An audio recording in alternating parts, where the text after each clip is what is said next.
I used to work night shifts at a hospital on the outskirts of the city. It wasn't a big place, just 4 floors, 1 old elevator, and a silence that never felt empty. We used to joke that the building had its own heartbeat. But after what I saw there, I don't think it was a joke anymore. This is the story of the 3 rooms in the silent hospital.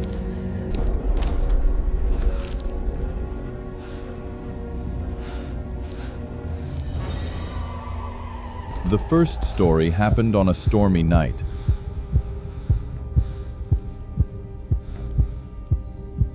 A new patient was admitted.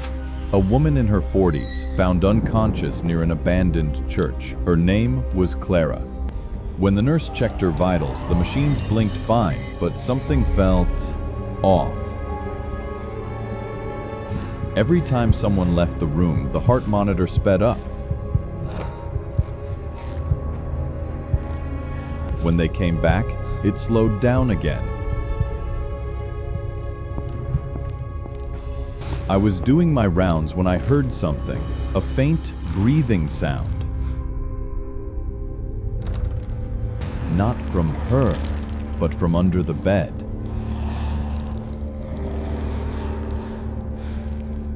When I bent down to look, nothing, just wires and shadows. But as I stood up, I froze.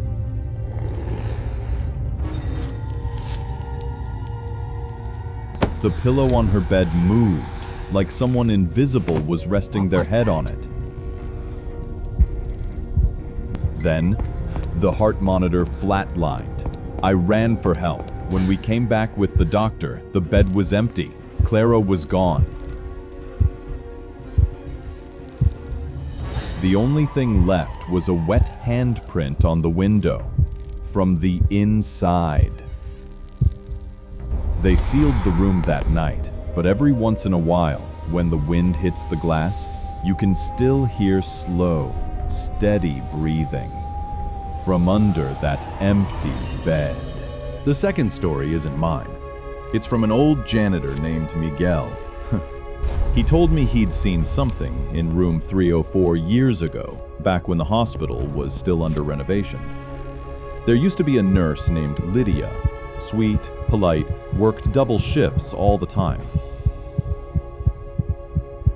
One evening, a fire broke out on the 3rd floor. Most people escaped, except Lydia. They found her near room 304, burned, clutching a patient chart. After her death, no one wanted that room, but they kept it for storage.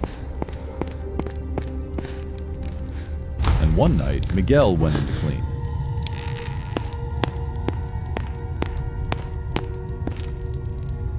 He swore the room looked alive. All the equipment was working even though there was no power. The lights flickered, and in that strobing glow, he saw a woman's figure. Charred skin, twisted smile, writing something on the wall with a broken pen. He backed away slowly, whispering a prayer. When the lights came back, the figure was gone, but on the wall, scribbled in shaky handwriting were the words, "I'm still on duty." After that, every time the night shift started, someone's name tag would disappear and appear the next morning inside room 304, hanging from the burnt patient chart. The third story was the one that made me quit.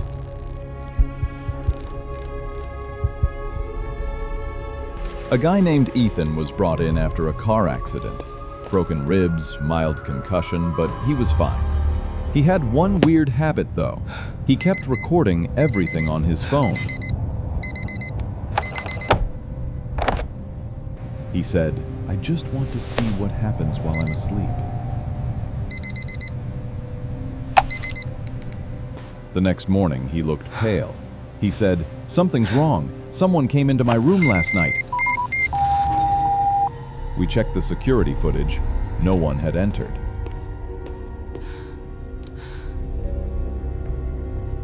He showed me his phone video instead. At 2:47 a.m., the lights flickered, the room door opened by itself, and then a shadow crawled across the ceiling, upside down, and stopped right above his bed. The video ended when his phone fell. I thought it was a glitch until I noticed the reflection in the window. There was a face right next to him, and it wasn't his. The next night, Ethan begged to move rooms. We shifted him to room 307. At 2:47 a.m., the fire alarm went off. When we reached there, room 307 was empty, but his phone was still recording. The last frame showed him standing in the hallway, eyes black. I think I belong here now. A few days later, I decided to leave. But before my final shift ended, I had to do one last thing: deliver some reports to the 4th floor. As I walked past the corridor, I noticed something odd. The sealed door of room 301 was open. Inside, the bed was made, and there were 3 patient charts on the table: Clara, Lydia, Ethan. Each chart had a time written on it: 2:47 a.m. I stepped back slowly, but the door shut behind me. The lights went out. Then I heard it, breathing under the bed, a faint scratching on the wall, and someone whispering in my ear, "You're the 4th one." When the lights came back, I was standing in the hallway, but all the room numbers were gone. Every door was marked 310. I quit that night, but sometimes when I dream, I still hear that voice, breathing close to my ear. Welcome back, nurse. Some hospitals heal the body. Others collect the souls.